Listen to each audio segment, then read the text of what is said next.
Hello guys, तो कैसे हैं आप सब लोग। तो आज हमने जो टॉपिक उठाया है वो है ट्रांसपोर्टेशन ऑफ इंडिया। तो इससे पहले हमने 5 से 6 टेस्ट जो है आपके कंडक्ट कर दिए हैं और अगर बात करें तो काफ़ी अच्छा जो है रिस्पांस देखने को मिला है लड़कों का।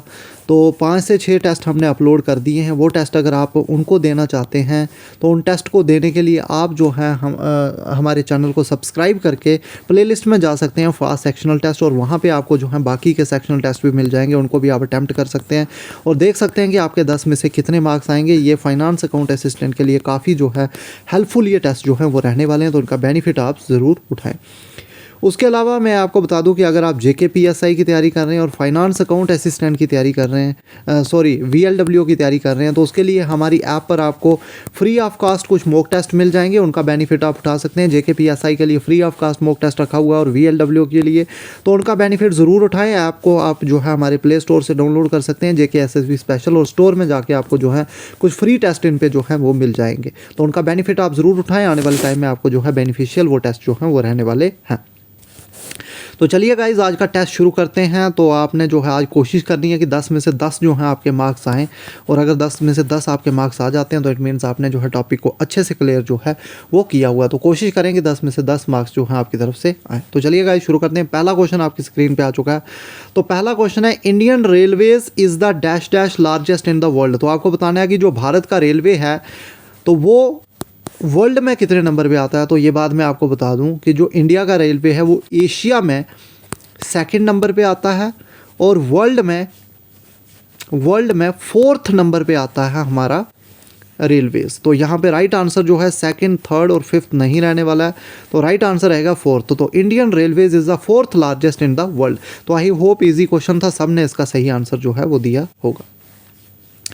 तो अगले क्वेश्चन की तरफ चलेंगे। अगला question, the first electric train in India was. तो पहली इलेक्ट्रिक ट्रेन के बारे में आपने बताना है कि इंडिया में पहली इलेक्ट्रिक ट्रेन कौन सी थी। क्या वो वंदे भारत एक्सप्रेस थी, डेक्कन क्वीन थी, विवेक एक्सप्रेस थी, या इसमें से कोई भी नहीं। तो नन ऑफ द वो आंसर नहीं है। वंदे भारत एक्सप्रेस भी नहीं इसका आंसर है, तो विवेक एक्सप्रेस भी इसका सही आंसर नहीं है। तो राइट आंसर रहेगा डेक्कन क्वीन। तो डेक्कन क्वीन जो है ये फर्स्ट इलेक्ट्रिक ट्रेन जो है इंडिया की रही है। तो आई होप आपको ये समझ आया होगा। आगे चलेंगे नेक्स्ट क्वेश्चन की तरफ। तो अगला क्वेश्चन यहां पे आपका है, the headquarter of central railway is. तो आपको सेंट्रल रेलवे के हेडक्वार्टर बताने हैं। थर्ड क्वेश्चन है आज का। तो सेंट्रल रेलवे के आपको हेडक्वार्टर बताने हैं। तो मुंबई है, कोलकाता है, न्यू दिल्ली है, या जबलपुर है। इसका राइट आंसर बताएं। तो जबलपुर इसका आंसर नहीं है। न्यू दिल्ली ये नॉर्थन जो है रेलवे के हैं और कोलकाता जो है ईस्टर्न रेलवे के हैं। तो यहाँ पे Mumbai is the right answer. तो सेंट्रल रेलवे के जो हेडक्वार्टर हैं वो मुंबई में है, ये बात आपने याद रखनी है। तो आगे चलेंगे नेक्स्ट क्वेश्चन की तरफ। अगला क्वेश्चन है, how many UNESCO world heritage sites in Indian railways. तो इंडियन रेलवेज में कितनी यूनेस्को वर्ल्ड हेरिटेज साइट्स हैं। क्या 1 हैं, 2 हैं, 3 हैं, या फिर 4 हैं। तो इसका राइट आंसर आप मुझे बताएं कि इंडियन रेलवेज में कितनी जो हैं वो वर्ल्ड हेरिटेज साइट्स हैं, यूनेस्को वर्ल्ड हेरिटेज साइट। तो इसका राइट आंसर जो है 4 नहीं है, 3 नहीं है, 1 नहीं है, 2 इज़ द राइट आंसर। तो मैं आपको बता दूं वो 2 कौन सी हैं। पहली है छत्रपति शिवाजी टर्मिनस, एक है छत्रपति शिवाजी टर्मिनस, और दूसरी है माउंटेन रेलवे ऑफ इंडिया और माउंटेन रेलवे ऑफ इंडिया। तो ये 2 जो हैं ये हैं यूनेस्को वर्ल्ड हेरिटेज साइट्स। और माउंटेन रेलवे में 3 जो है रेलवेज आते हैं, उनके नाम है Darjeeling Himalayan railway, Nilgiri mountain railway और कालका शिमला रेलवे। तो ये 3 आप याद रखेंगे। आई होप आपको ये समझ आई होगी। तो अगर यूनेस्को वर्ल्ड हेरिटेज साइट्स की पूछें तो रेलवेज में सिर्फ 2 हैं, एक है छत्रपति शिवाजी टर्मिनस और दूसरी है माउंटेन रेलवेज ऑफ इंडिया। और माउंटेन रेलवेज में 3 रेलवे हैं, Darjeeling Himalayan railway, Nilgiri mountain railway और कालका शिमला रेलवे। तो आई होप आपको समझ आया होगा। तो अभी तक 4 के 4 क्वेश्चन आई होप सही से आंसर आपने दे दिए होंगे। अगले क्वेश्चन की तरफ चलेंगे। The length of the longest highway of India. तो लॉन्गेस्ट हाईवे की लेंथ बतानी है। तो इंडिया का लॉन्गेस्ट हाईवे कौन सा है पहले आपको ये पता होना चाहिए। तो वो है NH44। ये बात याद रखेंगे, जिसको पहले NH7 के नाम से जाना जाता था, और ये जो है श्रीनगर से लेके कन्याकुमारी तक है, ये भी आप याद रखेंगे। और इसकी लेंथ की अगर बात करें तो 5547 नहीं है, 4537 भी नहीं है, 6320 भी नहीं है। तो राइट आंसर रहेगा 3745 kilometre is the right answer. तो आई होप आपने 5 में से 5 मार्क्स अभी तक लिए हुए हैं। सारे इंपॉर्टेंट क्वेश्चन हैं, गलत क्वेश्चन करने की गुंजाइश आपके पास नहीं होगी। नेक्स्ट क्वेश्चन है इंडियन एयरलाइंस नेशनलाइज्ड इन, तो इंडियन एयरलाइंस को नेशनलाइज कब किया गया, इसका राइट आंसर आपने बताना है। क्या 1981 इसका आंसर है, 1955 इसका आंसर है, 1953 इसका आंसर है, या 1949 इसका आंसर है? सही आंसर बताएं। तो 1949 नहीं है, 1955 भी नहीं है, 1981 भी नहीं, तो राइट आंसर रहेगा 1953 में इंडियन एयरलाइंस को जो था नेशनलाइज किया गया था।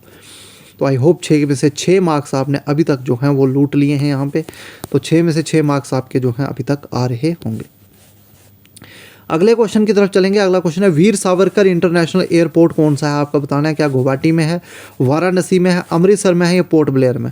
तो गुवाहाटी में नहीं है, ये आपको बता दें। गुवाहाटी में ये एयरपोर्ट जो है वो नहीं देखने को मिलेगा। तो गुवाहाटी में अगर नहीं है तो फिर वाराणसी में भी नहीं है, ये भी आप बात याद रखेंगे। वाराणसी में लाल बहादुर शास्त्री इंटरनेशनल एयरपोर्ट है। उसके बाद अमृतसर की बात करें तो वहाँ पे गुरु रामदास इंटरनेशनल एयरपोर्ट है। पोर्ट ब्लेयर में आपको देखने को मिलेगा वीर सावरकर इंटरनेशनल एयरपोर्ट। और अगर बात करें गुवाहाटी की, तो गुवाहाटी में जो आपको एयरपोर्ट देखने को मिलेगा guys, just a second, Guwahati में आपको लोकप्रिय गोपीनाथ बरदोली इंटरनेशनल एयरपोर्ट देखने को मिलेगा। तो आई होप आपको ये समझ आया होगा। तो अगले क्वेश्चन की तरफ चलेंगे। अगला क्वेश्चन आपकी स्क्रीन पे है, dash dash airport is the first to operate on solar power. तो ऐसा कौन सा एयरपोर्ट है जो पहला एयरपोर्ट था जिसको सोलर पावर पे ऑपरेट किया गया था? क्या वो दिल्ली एयरपोर्ट था, मुंबई एयरपोर्ट था, कोची एयरपोर्ट था, या जम्मू एयरपोर्ट था? तो जम्मू एयरपोर्ट नहीं था, मुंबई भी नहीं था, दिल्ली एयरपोर्ट भी नहीं था, तो राइट आंसर रहेगा कोची एयरपोर्ट। तो Kochi airport is the first to operate on solar power. तो आई होप आपको ये क्वेश्चन भी जो है ईजी लगा होगा। अगले क्वेश्चन की तरफ चलेंगे। अगला क्वेश्चन है, which of the following is the route of national waterway 2। तो आपको बताना है कि ये कौन सा इनमें से जो है नेशनल वाटरवे 2 का रूट है। क्या इलाहाबाद टू हल्दिया है, सदिया टू धुबरी है, कोलाम टू कोटापुरम है, या भद्राचलम टू राजमुंद्री है? तो इसका राइट आंसर आपने बताना है। तो गाइज मैं बता दूं, यहाँ पे इलाहाबाद टू हल्दिया जो है ये NH1 है, सदिया टू धुबरी NH2 है, कोलाम टू कोटापुरम NH3 है, और यहाँ पे भद्राचलम टू राजमुंद्री ये NH4 है। तो right answer is Sadiya to Dhubri इस क्वेश्चन का आंसर। आई होप ये क्वेश्चन भी आपका जो है ठीक से गया होगा। अगले क्वेश्चन की तरफ चलेंगे। विच of the following port is the first port with corporate participation. तो आपने बताना है कि इसमें से कौन सा पोर्ट है जिसमें कारपोरेट पार्टिसिपेशन रही है। Shyama Prasad Mukherjee port, Pradeep port, Kamarajar port, या कोचीन पोर्ट? तो इसका राइट आंसर आप मुझे बताएं। तो इसका राइट आंसर की अगर हम बात करें तो श्यामा प्रसाद मुखर्जी इसका राइट आंसर नहीं है, प्रदीप पोर्ट भी इसका राइट आंसर नहीं है, कोचीन पोर्ट भी इसका नहीं है। तो Kamarajar port is the right answer. तो कामराजर पोर्ट है जो कि फर्स्ट कारपोरेट पार्टिसिपेशन के साथ है, और कामराजर पोर्ट को ही जो है इन्नौर पोर्ट के नाम से भी जाना जाता है। तो ये बात याद रखेंगे, इसको इन्नौर पोर्ट के नाम से भी जाना जाता है। तो आई होप आपने जो है आज 10 में से 10 मार्क्स जो हैं वो ऑब्टेन किए होंगे। बाकी आप टेलीग्राम ग्रुप को भी ज्वाइन कर सकते हैं, जहाँ पे इसकी PDF जो है मैं कंपाइल्ड तरीके से जो है अपलोड करता रहता हूँ। अगर आपको ये सारे क्वेश्चन पिछले जितने भी हैं सब चाहिए तो टेलीग्राम को ज्वाइन कर सकते हैं। टेलीग्राम का लिंक जो है मैंने डिस्क्रिप्शन में डाला हुआ है, और वहाँ पे आप मेरे को पर्सनली भी मैसेज कर सकते हैं। आपका कोई अगर इशू है तो you can message me personally there.